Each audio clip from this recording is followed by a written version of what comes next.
Good day, students. Today we will discuss how to simplify the context-free grammars. There may be many defects in a context-free grammar. If we remove these defects, a context-free grammar can be simplified. So, how this can be performed, we will see in the coming slides. First, what do you mean by simplification of a context-free grammar? A context-free grammar may contain null productions, that is, A drives null. It is called a null production. Unit productions, that is, A derives B. Single variable left side, single variable right side. And useless symbols, those symbols that does not appear in any construction of any string, are called useless symbols, and the corresponding productions are called useless productions. So these types of symbols and productions increase number of steps in generating a language from a context-free grammar. So we have to remove these null productions, unit productions, and useless symbols and corresponding productions. What is the meaning of simplification of CM? So our goal is to take a context-free grammar and perform transformations on the grammar that preserve the language generated by the grammar but reach a specific format for the productions. और एक specific format में पहुंच जाए हमारी grammar productions को produce करने. So a CFG can be simplified by eliminating three major defects or problems in the context-free grammar. So these three null production languages are called defects or problem in the context-free grammar. So if we remove null productions, first null productions, then we remove unit productions, and at last we remove user symbol productions, our context-free grammar becomes a simplified context-free grammar. First, what is a null production? Null productions are those productions which derives a null. For example, S drives null or A drives null. These are two different null productions that produces null, that drives null, that produces null. Now, we have to remove these null productions. So what is the algorithm? What are the steps to remove these null productions? So it is a two-step procedure. First, we construct W, the set of all nullable variables, using the following recursive procedure. So our first step is to construct a set W of all nullable variables that are in grammar. So we want to know which variables are producing null productions. So if A drives null, then put A in W. अगर A null drive कर रहा है सीधा, तो हम उसको किस में डाल देंगे? Set W के अंदर डाल देंगे. Now repeat until no more variables are added to W. So अब नीचे वाले स्टेप तब तक एग्जीक्यूट करें जब तक और नए वेरिएबल W के अंदर, या जब तक और नए वेरिएबल W के अंदर नहीं डाले जाते. ठीक है जी, जब तक नए वेरिएबल डाले जा रहे हैं तब तक आप नीचे वाले स्टेप्स को एग्जीक्यूट करते हैं. For every production of the form, अगर हमारे पास प्रोडक्शन कुछ इस तरह की है, B drives A1 A2 AN, where A1 A2 AN is all variables and no terminals, और A1 A2 AN में सारे के सारे वेरिएबल्स हैं और कोई भी टर्मिनल नहीं है. If A1 A2 AN belongs to W, then put B in W. अगर A1 A2 AN ये सारे के सारे वेरिएबल आपके W सेट को बिलोंग करते हैं, या W सेट को तब बिलोंग करेंगे नेचुरली अगर ये नल प्रोड्यूस कर रहे हैं, तो फिर आप B को भी किसके अंदर डाल दें? इस W के अंदर डाल दें, क्योंकि फिर B भी क्या प्रोड्यूस करेगी? नल प्रोड्यूस करेगी. दूसरा स्टेप देखते हैं। तो W के अंदर, पहले स्टेप के अंदर हमने क्या करना है, W के अंदर सारे के सारे वो वेरिएबल कलेक्ट कर लेने हैं जो नल प्रोड्यूस कर रहे हैं, चाहे वो डायरेक्टली हो चाहे वो इनडायरेक्टली प्रोड्यूस करते हैं। ना once W is construct the final production set P1। So original मेरा प्रोडक्शन सेट P था, अब उससे हम एक नया P1 बनाएंगे जिसके अंदर नल नहीं। सो जब आपके पास एक बार W बन गया तो अब आपने क्या बनाना है, P1। Find all production in the original grammar P of the form A drives x1 x2 xm m greater than equal to 1। अब आपने ऐसी सारी प्रोडक्शन ढूंढनी है ग्रामर P के अंदर जो इस तरीके की A drives x1 x2 up to xm m greater than 1 where each xi belongs to V union T। जहाँ पे हर एक xi वो या तो वेरिएबल हो या क्या हो, टर्मिनल। हर एक xi क्या हो, या तो वेरिएबल हो या terminal. This means each xi is either a variable or a terminal symbol and null is not allowed. Null allowed नहीं है, सिर्फ वेरिएबल होगा या terminal. Put these productions in P1। ऐसी सारी प्रोडक्शंस को किसके अंदर डाल दो, P1 के अंदर। Initially P1 will be the original productions with all direct null productions removed। तो ओरिजिनली P1 के अंदर वो सारी प्रोडक्शन डाल दो, कौन सी, जो P के अंदर है बट नल प्रोड्यूस नहीं कर, डायरेक्टली नल प्रोड्यूस नहीं कर रही। ठीक है जी, डायरेक्टली नल प्रोडक्शन वाली छोड़ के बाकी सारी की सारी किसके अंदर डाल दो, P1 के अंदर। फर्दर अब उसके बाद add to P1 production generated from the original productions in P1।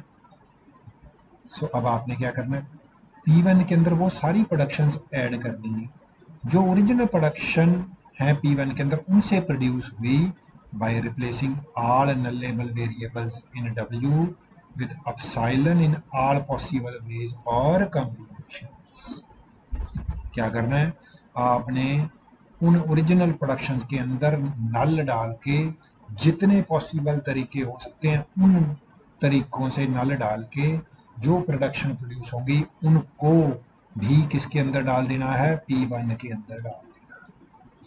If some nullable variable A appear on the right hand side of a production P1, then treat each instance of A as a distinct variable। अगर कोई मान लीजिए nullable variable A है, वो right hand side में appear हो रहा है किसी प्रोडक्शन P1 के अंदर, तो उसको आप एक अलग से एक इंस्टांस ट्रीट करें, एक डिस्टिंक्ट वेरिएबल करें when substituting null in all possible ways. जब आप नल सब्स्टिट्यूट कर रहे हो तो उसको एक इंस्टांस, एक ऑब्जेक्ट कंसिडर करें, ठीक है जी, अलग से सेपरेट ऑब्जेक्ट कंसिडर करें। Note any repeated production must be removed from the final grammar. Final grammar में अगर कोई रिपीटेड प्रोडक्शन आ जाती है तो वो आपने हटा देनी है। ठीक होगी जी बात। ग्रामर के अंदर अगर कोई रिपीटेड प्रोडक्शंस आ जाती हैं, रिपीटेड रूल्स आ जाते हैं तो उनको आपने हटा देना है। So these are the 2 steps to remove null productions from the context free grammar. Examples के साथ देखते हैं तो आपको बात और ज़्यादा क्लियर हो जाएगी। ये मेरे पास ग्रामर दी हुई है कॉन्टेक्स्ट फ्री, इसमें से हमने नल प्रोडक्शंस रिमूव कर, क्या करना है जी, नल प्रोडक्शंस रिमूव कर। चलिए देखते हैं, पहले हम पहला स्टेप लगाएंगे।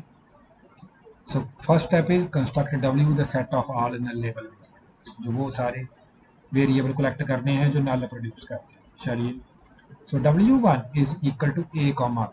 W1 के अंदर A कॉमा B क्यों डाला, क्योंकि A ड्राइव्स नल है हमारे पास और एक ये B ड्राइव्स ये नल है। तो A और B डायरेक्ट नल प्रोड्यूस कर रहे हैं तो हमने A और B W1 के अंदर होगी as A and B directly drives null. W2 is equal to A comma B union Y। अब A और B को कहीं मैं सब्स्टिट्यूट करूंगा तो कोई नल प्रोड्यूस नहीं होता। अगर तो A और B को मान लीजिए मैं A को भी नल प्रोड्यूस करूँ, B को भी नल प्रोड्यूस, तो A बच जाता मेरे पास यहाँ। अगर यहाँ पे मैं B को नल प्रोड्यूस करता हूँ तो डबल A बच जाता है, तो ये नल नहीं बनता, क्योंकि S नल तभी बनेगा अगर बन सकता है अगर यहाँ पे कुछ वैल्यू ना बचे तो, बट यहाँ डबल A बच रहा है, यहाँ A बच रहा है, तो ये नल नहीं बनेगा। सो W2 के अंदर आप और कोई ऐसी वेरिएबल नहीं ले सकते जो नल प्रोड्यूस करते हो, तो A भी आ गया। क्योंकि W1 इक्वल टू W2 है, तो हमने कहा था कि तब तक आप नीचे वाले स्टेप एग्जीक्यूट करें जब तक और नए वेरिएबल ऐड नहीं हो, या जब तक और नए वेरिएबल ऐड हो रहे हैं अब यहाँ W1 और W2 में कोई नया वेरिएबल ऐड नहीं हुआ क्योंकि यहाँ भी ए बी था, यहाँ भी ए बी है। Thus we reached at a stage where no more changes occur in W। हम ऐसी स्टेज में पहुंच गए और वेरिएबल ऐड नहीं हो रहे, तो हमें यहाँ से पता चला कि ए और बी क्या प्रोड्यूस कर रहे हैं, नल प्रोड्यूस कर रहे हैं। चलिए जी स्टेप 2 पे आते हैं। सो अब फाइनल प्रोडक्शन सेट अब हमने P1 बनाना है जिस बिना नल के, विदाउट नल। चलिए देखते हैं। So first of all add all productions of P in P1 except null production. So null production को छोड़ के बाकी सारी की सारी P1 में डालो। सो हमारे पास क्या क्या बचा? S derives capital A small A B, S drives double A B and B derives double small double B A. ये तीन बची हैं, तो इन तीनों को हम किसके अंदर डाल लेंगे? P1 के अंदर डाल लेंगे। देखिए S derives A small A B, double small A B and B derives double small B A. तो ये हमारे पास तीन प्रोडक्शन बची जो P1 के अंदर डाल। अब उसके बाद हमने क्या करना? अब हमने इन प्रोडक्शन से नई प्रोडक्शन प्रोड्यूस करनी है after substituting the value null in these variables in all possible ways. वो कैसे होगा वो देखते हैं। So then add to P1 the production generated from the original productions in P1 by replacing all nullable variables in W in all possible ways। जितने possible तरीके हैं सबसे, ठीक होगी जी बात। जो भी प्रोडक्शन बनती है वो सारी आपने इसके अंदर डाल। देखते हैं कैसे डाल। ये मेरी ओरिजिनल प्रोडक्शन, ये मेरी पीछे भी थी जो हमने जब ओरिजिनल डाली थी, तो ये ओरिजिनल प्रोडक्शन है। यहाँ पे देख लीजिए, this is the original production. अब क्या करना? एक, क्योंकि ये ए नल है तो एक बार इसे ए को नल डालूंगा तो मेरे पास बचेगा S ड्राइव स्मॉल ए। फिर B नल है तो B को नल डाल लूंगा तो क्या बचेगा? S derive capital A small A. तो देखते हैं जरा क्या बना। तो ये बच गया। जब मैंने एक को नल डाला एट ए टाइम, एक वेरिएबल को नल, पहले एक बार ए को नल डाला तो ये बच गया, फिर बी को नल डाला तो ये बच गया। अब दोनों को नल डालना है, दोनों को नल डालोगे तो आपके पास स्मॉल ए बच जाएगा। तो S drive small replace A B with null two at a time. पहले वन एट ए टाइम था, अब टू एट ए टाइम को नल पुट कर। तो ये हमारे पास तीन प्रोडक्शन और ऐड हो गई जब हमने ओरिजिनल के अंदर नल पुट किया। अब next S drives double A B, ये मेरी ओरिजिनल प्रोडक्शन है P1 के अंदर। अब इसके अंदर सिर्फ B है तो B A की B है तो इस B को नल पुट किया जा सकता है।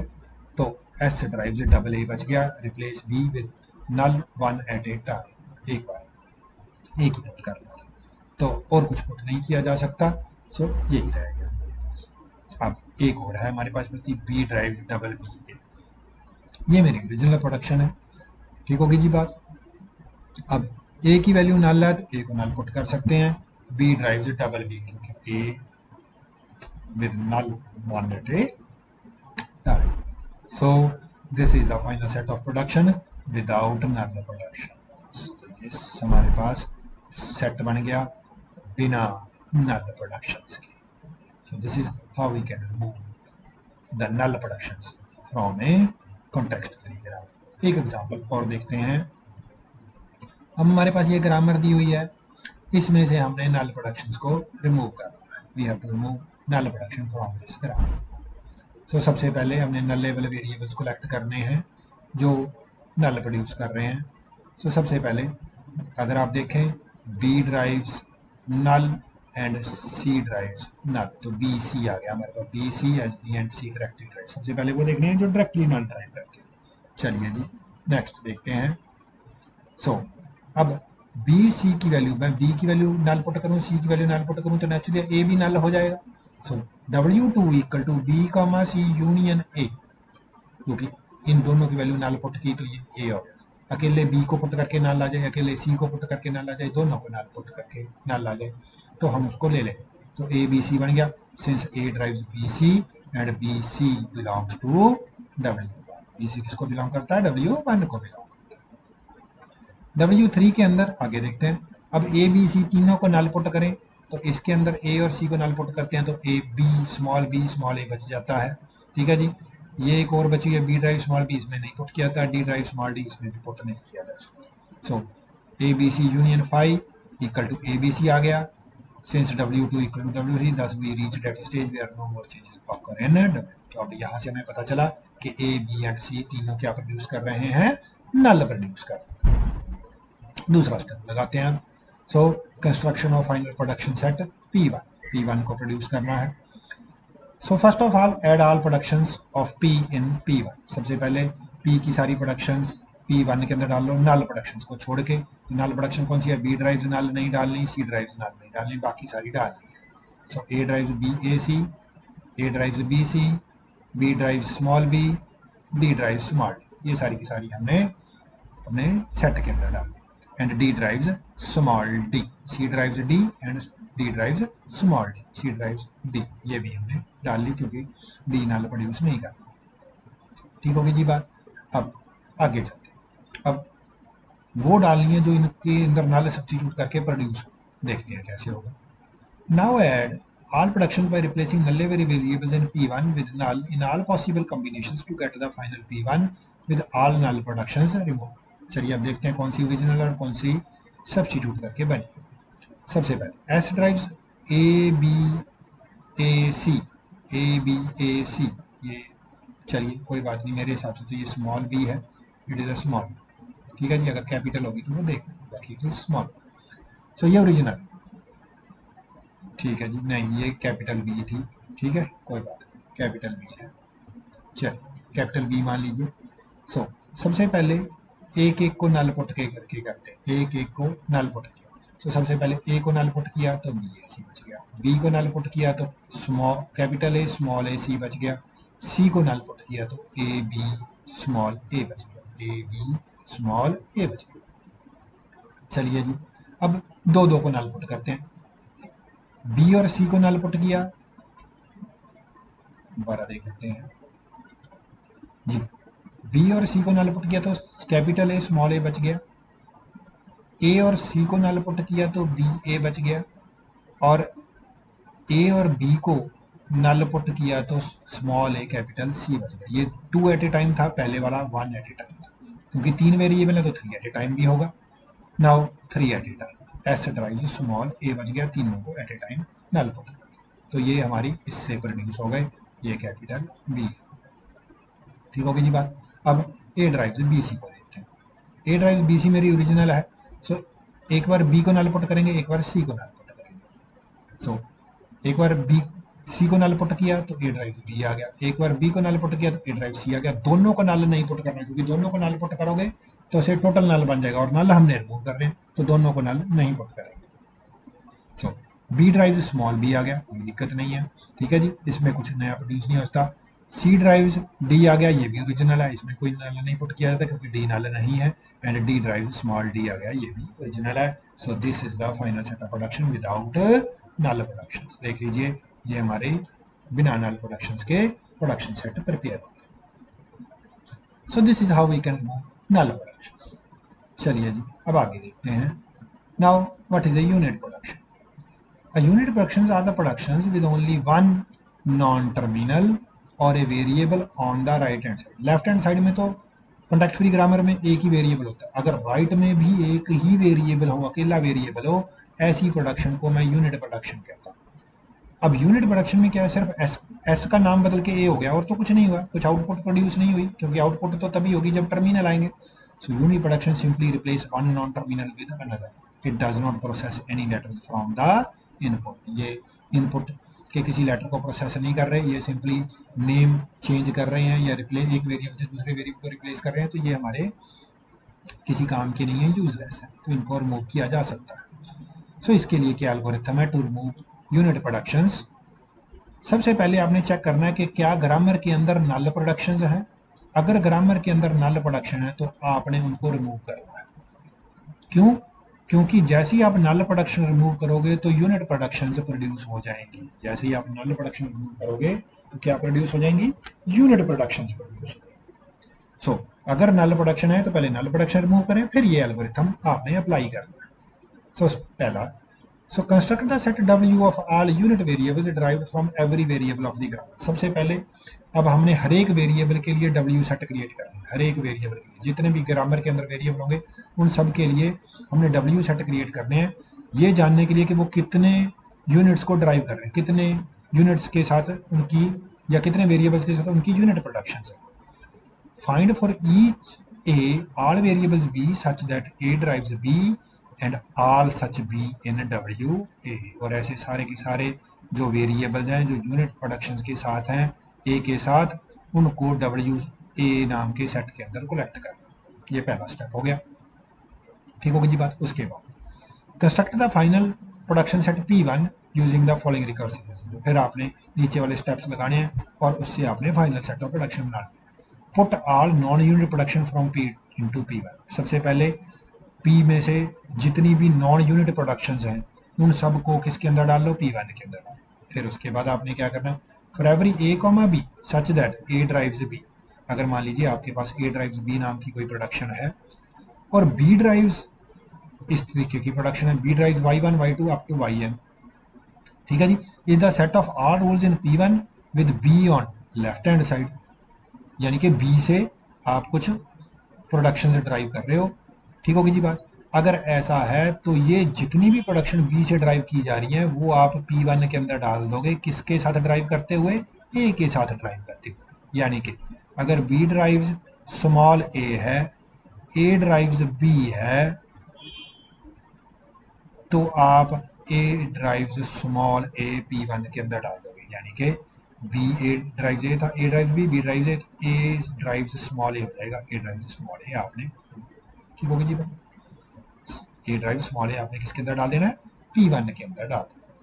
Since B drives y1, y2 up to yn is taken from P1, none of the yi can be a single variable। तो ये 100% श्योर है क्योंकि ये हमने P1 से ही लिया है, इसलिए इनमें से कोई भी यूनिट प्रोडक्शन नहीं है। So in general all yi's are non unit sentential forms. Generally क्या होता है, जो yi's है वो सारी क्या है, नॉन यूनिट सेंटेंशियल फॉर्म्स हैं, क्योंकि हमने पहले स्टेप में ही ऐसी प्रोडक्शंस को बाहर कर दिया था P1 के अंदर डालने से पहले जो यूनिट प्रोडक्शंस थी। चलिए एग्जांपल देखते हैं क्या कहता है। Eliminate unit productions from the given context free graph. तो कितने वेरिएबल हैं, एक S, A and B। So 3 variables के लिए हमने अब आप W सेट बनाने हैं, 3 वेरिएबल्स के लिए W सेट बनाने हैं। चलिए देखते हैं। Construct the sets W of all unit variable derived by every variable of the grammar. जितने भी W सेट हमने W सेट कंस्ट्रक्ट करने हैं हर एक वेरिएबल्स के लिए ऑफ द ग्राफ। सो सबसे पहले S के लिए करते हैं, W0S इक्वल टू S। सबसे पहले जिस के लिए आप क्या कहते हैं, जिस भी वेरिएबल के लिए आप W सेट बना रहे हो सबसे पहले उसको उस सेट के अंदर डाल देना, चाहे वो A हो, चाहे B हो, चाहे S। So W0S is equal to S। So फिर अब S से B ड्राइव हो रहा है, S से क्या ड्राइव हो रहा है, B ड्राइव हो रहा है, तो W1S equal to S union B, ठीक होगी जी बात। तो S कॉमा B हो गया। अब B से देख लीजिए कोई ड्राइव हो रहा है, B से क्या चीज ड्राइव हो रही है, A ड्राइव हो रहा है। So W2S equal to S comma B union A, so SAB, ठीक होगी जी बात। Next W3S equal to SAB, क्योंकि नया वेरिएबल B आया था हमारे पास पिछली सेट में। सो B से अगर हम नया वेरिएबल A आया था, अब A से देखें तो B ड्राइव हो रहा है, तो B को भी इसके साथ कर दिया, बट जब आप फाइनल सेट देखा तो वो चेंज नहीं हुआ। फाइनल सेट क्या हुआ, चेंज नहीं हुआ। सो W2 इक्वल टू W3, तो हम यहाँ पे रुक गए। सो S से 3 वेरिएबल ड्राइव हो रहे हैं, एक S ड्राइव हो रहा है, एक A ड्राइव हो रहा है, एक B ड्राइव हो रहा है यूनिट प्रोडक्शन के साथ। चलिए जी, सिमिलरली अब A का निकाल लेते हैं। W0A is equal to A, मैंने आपको बताया था सबसे पहले उसी को डालना है। W1A एक किसको ड्राइव कर रहा है, B को ड्राइव कर रहा है, B, तो A भी आ गया। W2A क्योंकि पिछली बार नया B आया था, B ड्राइव्स A है, तो W2A equal to AB union A equal to AB, क्योंकि ये भी AB है और ये भी AB है। W1 और W2 में कोई डिफरेंस नहीं आया, इसलिए हमने ये काम स्टॉप कर दिया और वेरिएबल आपको नहीं मिला।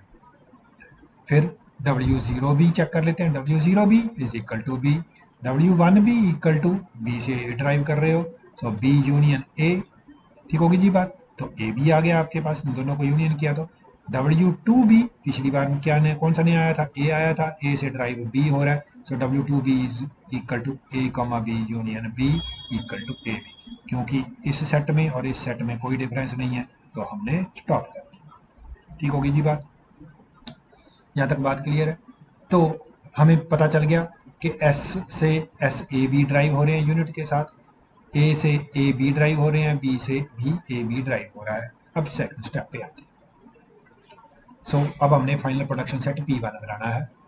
To obtain all productions for all variables v of the grammar, substitute values of all variables in right hand side of that variable having unit variables derived in step 1। तो सबसे पहले आपने क्या करना है, कहता सारी की सारी प्रोडक्शन ऑब्टेन करने के लिए आपने क्या करना है, जितने भी वेरिएबल्स हैं ग्रामर के अंदर उनकी वैल्यूज हैं वो सब्स्टिट्यूट कर दें in the right hand side of that value having unit variables derived in step 1। Step 1 के अंदर जितने भी आपने उनके यूनिट वेरिएबल ड्राइव किया वो वैल्यू सारी उनके राइट हैंड साइड में सब्स्टिट्यूट करनी। वो कैसे करनी है, चलिए अब पहले देखते हैं। S drives